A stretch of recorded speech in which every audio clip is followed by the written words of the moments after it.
Bonjour et bienvenue dans ce nouveau numéro d'Altitude Hebdo. Aujourd'hui, je suis avec Henri-Georges Brun, le président de la Maison de l'Europe d'Albertville et de la Savoie. Bonjour. Bonjour.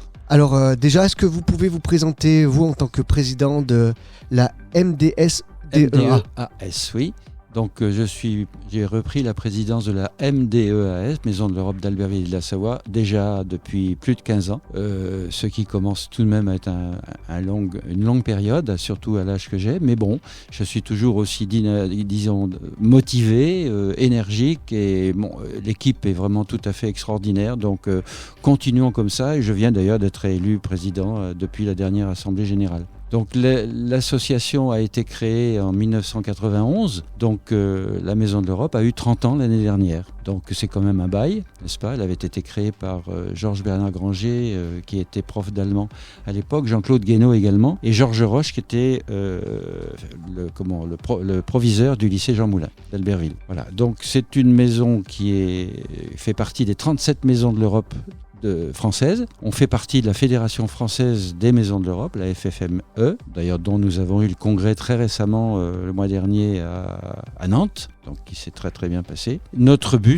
buts, c'est essentiellement de développer la citoyenneté européenne, dans le bassin albertvillois particulièrement, en Savoie d'une manière plus générale, voire même en région. Et donc, qu'est-ce que la citoyenneté européenne ? C'est le sentiment d'appartenir à une communauté, en l'occurrence européenne. Et cette citoyenneté n'est pas substitutive, mais elle est additionnelle, c'est-à-dire qu'elle est superposée. On est citoyen d'Albertville, et d'à côté, on est citoyen français, et on est aussi citoyen européen. Qu'on le veuille ou non, on est citoyen européen. Alors, plus concrètement, quelles sont vos missions en tant que Maison de l'Europe ? Oui, alors donc ce développement de la citoyenneté européenne passe par des conférences. Donc nous invitons souvent des conférenciers sur des sujets européens. Sur les sujets européens, on informe le public de ce que sont les sujets européens. Nous intervenons très fréquemment dans les milieux scolaires, depuis les CM1 jusqu'au BTS, en passant par les collégiens, les lycéens, jusqu'à même l'université, puisqu'on a quelques liens avec UNITA, qui est une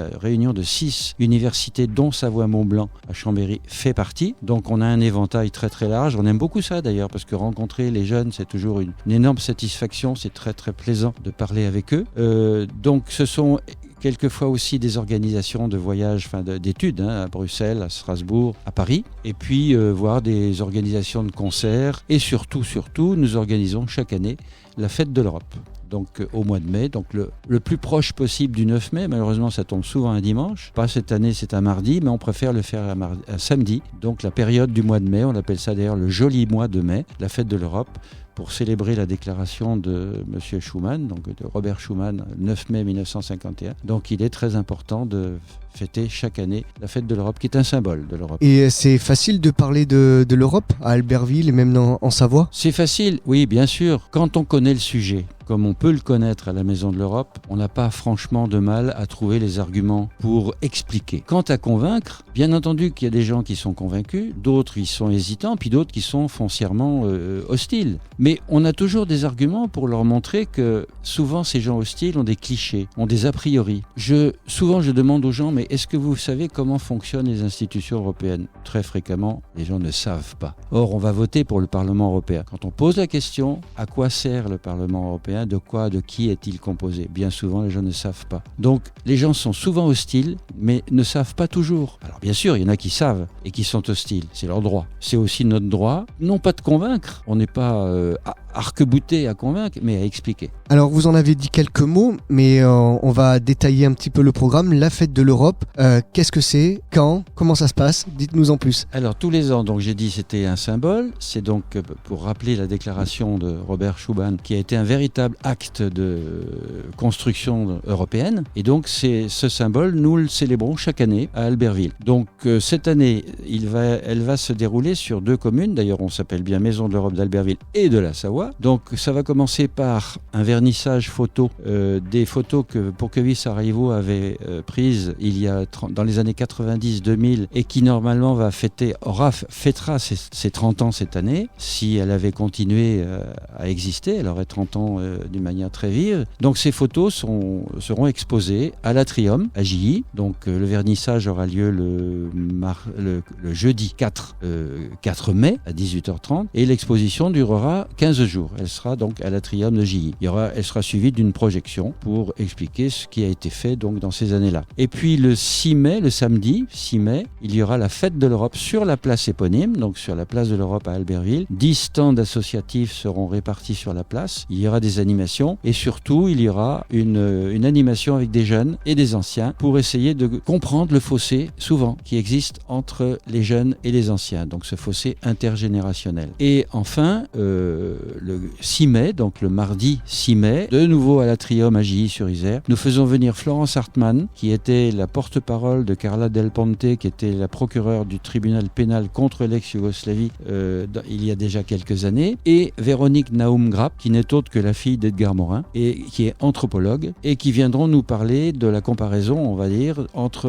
la guerre des Balkans il y a 30 ans et la guerre actuelle en Ukraine. Donc ça va être un moment très très fort, et on espère avoir beaucoup de monde, parce que vraiment ce sont d'abord des personnalités hors du commun, et le sujet est actuel, hélas, et va être extrêmement intense et intéressant. C'est important d'avoir un moment comme ça, focus sur l'Europe, en plus au cœur d'Albertville, pour rappeler ce que c'est l'Europe, que c'est important quand même, et que actuellement ça nous protège aussi. C'est toujours important d'être effectivement dans l'actualité, dans les sujets qui sont inhérents à la vie de l'Europe. Et là, la guerre en Ukraine, comme l'a été il y a 30 ans la guerre dans les Balkans, et particulièrement en Bosnie-Herzégovine, mais aussi Croatie, Serbie, donc qui étaient aux portes, les deux conflits ont été aux portes de l'Europe.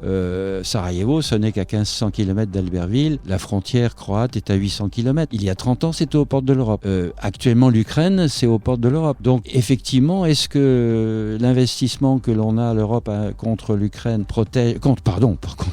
contre Poutine, Poutine et la Russie, est un moyen de défense de l'Union européenne, vraisemblablement, surtout de notre démocratie, de notre citoyenneté européenne, qui n'a rien à voir avec la dictature. Est-ce que vous pouvez nous dire les stands qui seront présents justement place de l'Europe pour la fête de l'Europe? Oui, avec plaisir. Donc il y aura le Sarto, Portique Albertville-Ugine, Unifpop, bien connu des Albertvillois, la M2AS, donc Maison de l'Europe, Afapora, c'est-à-dire l'ensemble des jumelages sur la région, Polonaise avec EZ, qui est une association d'Ugine, Ukraine avec Natalia, le conseil municipal jeune d'Albertville, le jumelage Albertville-Villenden, les bénévoles 92, bien connus aussi des Albertvillois, et Radio Altitude. Il y a un fil rouge qui vous tient à cœur, oui. C'est l'intergénération. Oui. Est-ce que vous pouvez nous en dire plus? Qui fait partie de la citoyenneté. On est tous des citoyens, qu'on soit jeune, qu'on soit vieux. Au milieu, nous sommes des citoyens français, comme je l'ai dit tout à l'heure, superposables avec la citoyenneté européenne. Donc je pense que par les temps qui courent, je crois que la société n'est pas très en forme, on n'est pas bien, voir l'actualité nationale en ce moment. Donc je crois que pour tous les moyens qui nous permettront de parler de citoyenneté, de rapprochement entre les générations, entre autres, est extrêmement capital, parce que le numérique ne fait rien pour arranger les choses. Les jeunes sont beaucoup plus, quoique les anciens le sont de plus en plus, sur les smartphones. Le dialogue est un peu plus difficile. Et pour conclure, est-ce que vous pouvez nous dire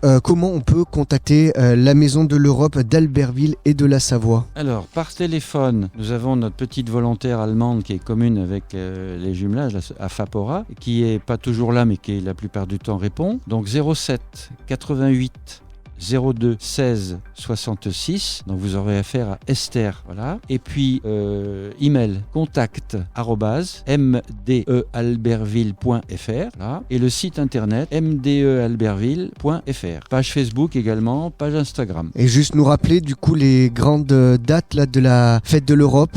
4 mai, vernissage à Gilly-sur-Isère à l'Atrium pour une exposition qui va durer 15 jours à 18h30. Fête de l'Europe sur la place de l'Europe à Albertville de 14h à 17h30 et conférence avec Florence Hartmann et Véronique Naum-Grapp à l'Atrium à 18h30 le mardi 6 mai. Merci d'avoir accepté de répondre à nos questions et de nous avoir invités, de nous avoir reçus ici à la Maison des Associations. Merci beaucoup. C'est moi qui vous remercie.